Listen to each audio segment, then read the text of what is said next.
Hi everyone, I'm Esther Mai. I'm a psychic reader and spiritual counselor.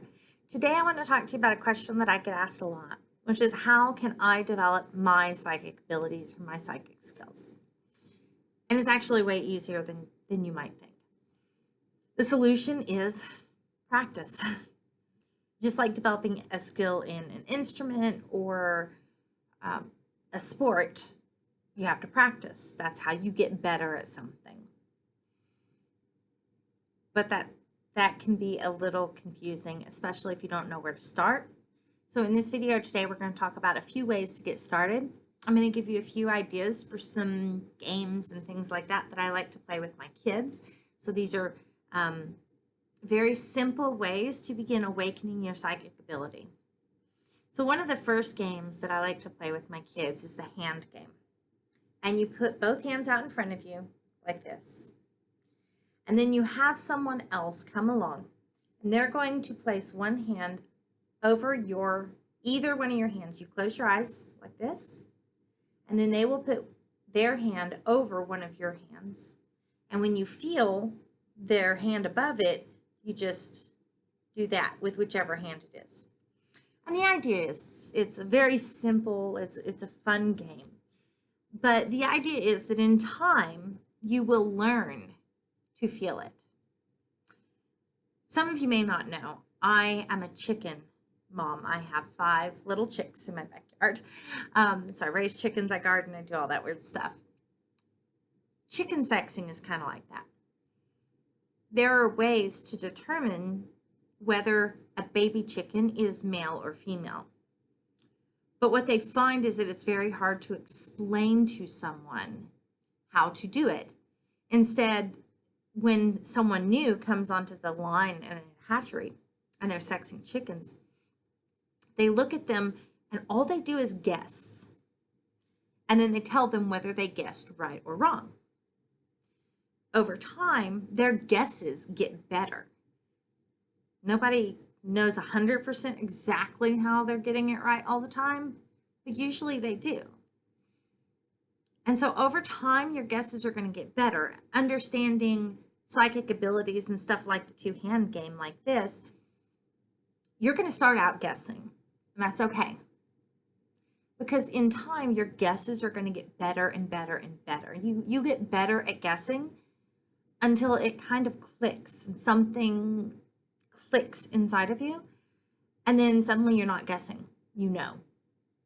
So some of these are games designed to make you guess. Another game that we sometimes like to play is we do the ball game. What you do is you put your hands together like this, and you project energy out of your right hand into your right palm, and then you make it into a ball. And you pick a color, and you try to focus and concentrate and visualize this ball of energy as being a specific color. And then you hand the ball to someone else, and they see if they can figure out what color you were going for. Again, this is just kind of a fun kids game, but the idea is that you're guessing until you guess right. And the more practice you get, the more you guess wrong, eventually you'll start guessing right more and more often. So these are a couple of just fun little games that you can play with energy. But another thing to keep in mind about psychic skills is that a lot of times psychic skills, the type that are actually useful, the type that we actually use when we're doing a reading, a lot of times those skills are based on observation. And so learning how to observe better in the physical realm can actually help you to notice things in the spiritual realm. Basically, as you're digging deeper and digging deeper into your physical sight, a lot of times what happens is that your third eye is going to open up and you're going to start using your spiritual sight to supplement the demands made on your physical eyes. So one option that's a lot of fun for this is simply to sit in a room, and you would sit in a room like this one, and you would look around and take maybe 3 or 4 minutes, look around, look at everything, turn off the lights, and try to project what you just saw in your mind. And then you want to try to make it more detailed. So if I was doing that right now, I could see I have an empty purple water bottle on my desk. I have an empty gallon jug of drinking water on my desk, a permanent marker, a set of blue Post-it notes, a rubber band. So I'm going to close my eyes and I'm going to project that image right there and try to recall it inside of my head. What I just saw, I'm going to try to recall it. And in my head, I can see those things that I mentioned. So now I'm going to start trying to get more clarity. I want to read the label on my empty jug of water. I want to read the brand on my purple water bottle. I'm going to try to get more clarity by trying to remember more clarity than what I think of at first. And the goal here is twofold. First off, like I said, you'll often find that it opens this. The second thing it does, which is very, very important, is it makes any of your psychic perceptions much more useful. I've had times where I did a reading and somebody said, well, you know, I had someone break into my house. And I could immediately see, and I said, wait a minute. This was the back door that leads onto the laundry room. It's a white door with a window in it and the shades drawn. And she said, oh my God, yes, that's exactly where he broke in. I said, it looks like he broke the lock. And she said, yes.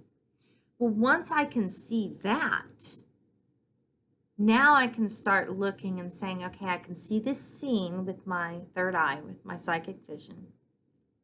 Now let me play this scene in my head to see who it was that broke into your house. Getting the details right helps to make your readings more beneficial for the person that you're talking to. If I tell someone you're going to meet the love of your life at a coffee shop sometime in the next 6 months, might not be super useful. But if I say you're going to meet the love of your life in a coffee shop, you're sitting there and it's got the name of the coffee shop on the window, and you're going to be sitting facing the door, and this guy's going to walk in and he's going to be about 5'11" to 6'1", and he's going to have dark brown hair that goes down to like the nape of his neck, kind of long, kind of shaggy, and he's going to have blue eyes, and he's going to have this, and he's going to have that. Now I've given them something useful.